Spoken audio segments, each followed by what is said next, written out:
Today we are going to explain the story of episode 2 of season 1 of the Mobland series. Friends, we have already explained the first episode and the link to that is in the description. This is a very action-packed web series where a huge fight breaks out between two big families, and in that fight, our Tom Hardy, an innocent guy, gets caught up. So without any delay, let's dive into the story of episode 2. At the beginning of this episode, we see Harry, who has come to Conrad's house. Just now, Conrad has killed Archie and Harry is here to clean up the evidence of Archie's death. He tells them that the window glasses will need to be replaced and a little bit of painting needs to be done too. Harry starts telling Josiah and Kiko to dispose of Archie's car and tells a guy named Paul to go and bring a plastic bag so they can put the body in it. Paul asks Harry that he still can't believe Conrad and Archie were childhood friends and still Conrad killed Archie. Harry says that it's better to mind your own business, so just go and bring the plastic bag. Kevin is also standing there, who is Conrad's son and Harry's friend. Harry starts asking Kevin what actually happened. Tell me the whole story. Kevin begins telling, a meeting was going on at our house. Archie was also there. My dad, Conrad, was giving a short speech explaining his planning on how we could get ahead of Richie. But Archie interrupted in between, and that made my dad lose his temper. My dad went into the washroom. The chair in which my mom was sitting, she got up from it. But when my dad returned, his entire behavior had changed. I saw that he was hiding a gun too.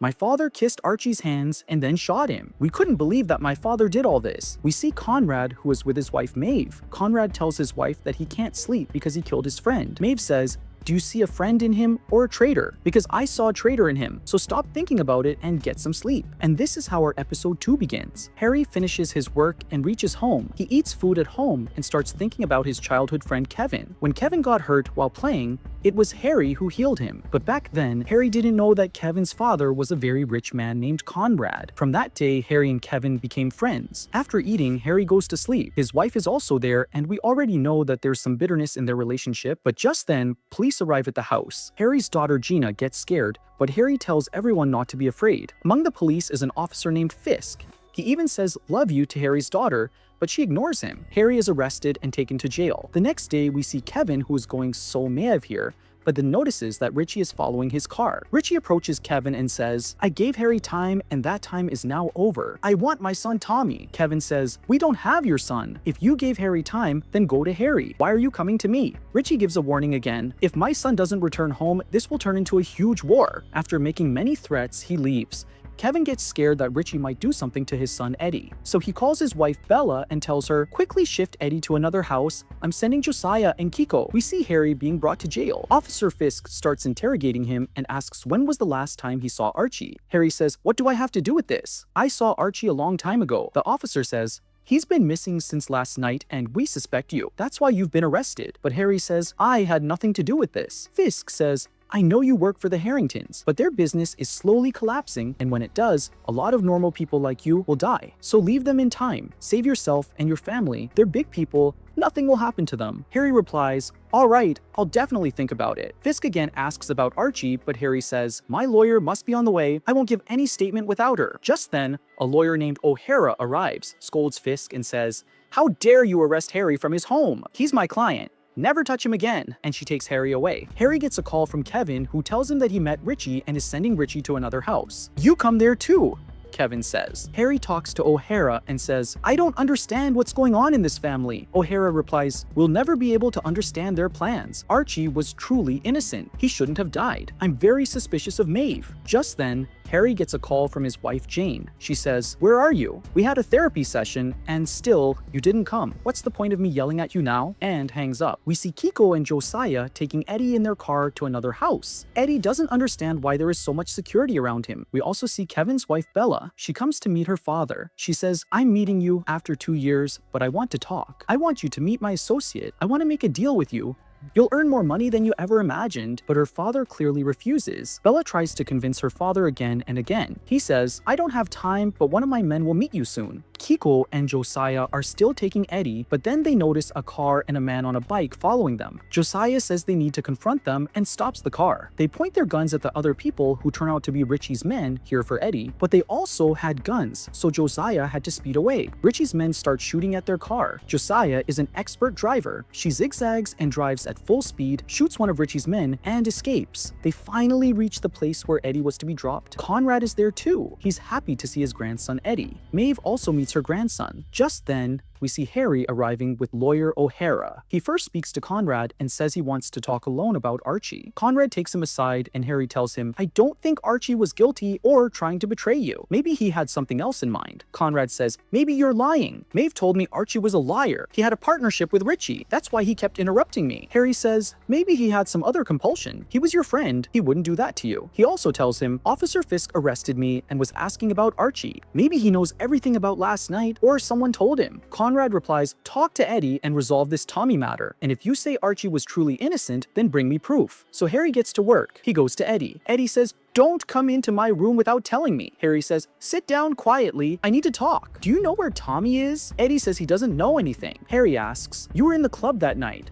2 people were with you. Who were they?" Eddie says, "They were my friends." Harry says, "Give me their numbers. I want to talk to them. We don't want to fight. We just want to know where Tommy is." Then Harry leaves, saying he needs to meet Richie to settle things. He leaves with Josiah and Kiko. We also see Bella meeting her father's associate named Anthony. Anthony says, "You're different from your father and the whole family. Why is that?" She replies, "There have always been fights in our family, but that doesn't mean we don't talk. I came here to talk about money." Anthony says, "We won't make any deal with you." She says, "I haven't finished. I'll accept whatever offer you give, even if it's a small amount." We see Conrad and Kevin. Kevin says, "My wife isn't coming." Conrad asks, "Does she know about Archie?" He says, "No, I didn't tell her." Conrad says, "I don't understand. Why did the police drag Harry into Archie's case, who is leaking internal info?" Just then, Mew arrives and hugs her son Kevin. We also see Harry reaching Richie's base. He talks to Richie. Richie is angry and says, "Harry, your time is up. I want my son." Harry says, "Your men shot at Eddie." Richie says, "If I don't get my son, there will be more shootings." Harry says, "Nobody wants a fight. Not even Conrad. Maybe you don't either. Give us some time. We will bring your son back." Richie says, "Fine, you have time. Just until tonight. If I don't get my son tonight, you'll be in trouble. You have a daughter, Gina, goes to school, eats food, talks to people. We know everything. So if I don't get my son, your daughter won't be safe either." Harry becomes thoughtful. He realizes he's badly stuck between the two sides, but still, he remains calm and assures Richie that his son will be brought back. Then he leaves. Harry reaches home. His wife is there. She asks why he's late again. He first asks about his daughter Gina. Jane says she's in her room. She also says, "We had a therapy session. You still didn't come. I had to go alone." Harry apologizes. She says, "I got another appointment. I'm going to see a solicitor." But Harry flatly refuses and says, "You won't do that." He looks disturbed, so she asks, "What's wrong?" He says, "Richie's son Tommy is missing and I don't know where he is." Jane understands and says, "Maybe they threatened to take our daughter. That's why you asked about Gina first. Are we in danger?" Harry says, "No, we're not in danger." But Jane is convinced they are, so she gets angry and walks away. Harry had received a message from Bella, so he goes to meet her. She first asks about her son. He was shot at. Harry says, "He's fine." She says, "We have to meet a Frenchman. A meeting is set. You have to come with me." Harry agrees. She also tells him, "I met my father after 2 years." Harry understands and says, "We're dealing with Richie and you're thinking about conning your father. Is that a good idea?" Harry also says, "Book a room in this hotel and stay here for 3 to 4 days until this Richie matter settles down." Bella says, "Whatever happens, please keep me safe, Harry." Harry agrees and leaves. Harry takes the car and goes to Alfie and Jack, 2 people who are Eddie's friends. He asks them to tell everything. They tell the truth. Eddie went to the club and accidentally killed someone. The club people came after us. We ran. Tommy and Eddie went in another direction. We don't know where. Harry asks, "Tell me more." They say, Eddie probably knew one of the club's owners. They may have met before. Harry starts to understand the situation more clearly. He gives them money and says, "Whenever I call, pick up the phone." Then he leaves. Eddie is sitting alone in his room when his grandmother comes in. She hugs him and says, "Don't worry, everything will be fine." Then she takes out a small packet that contains and says to Eddie, "You're going to need this," and gives it to him. As she walks out, Conrad is waiting outside. She starts speaking to Conrad and says, "You're not even looking after your grandson. He needs love. I made all of you."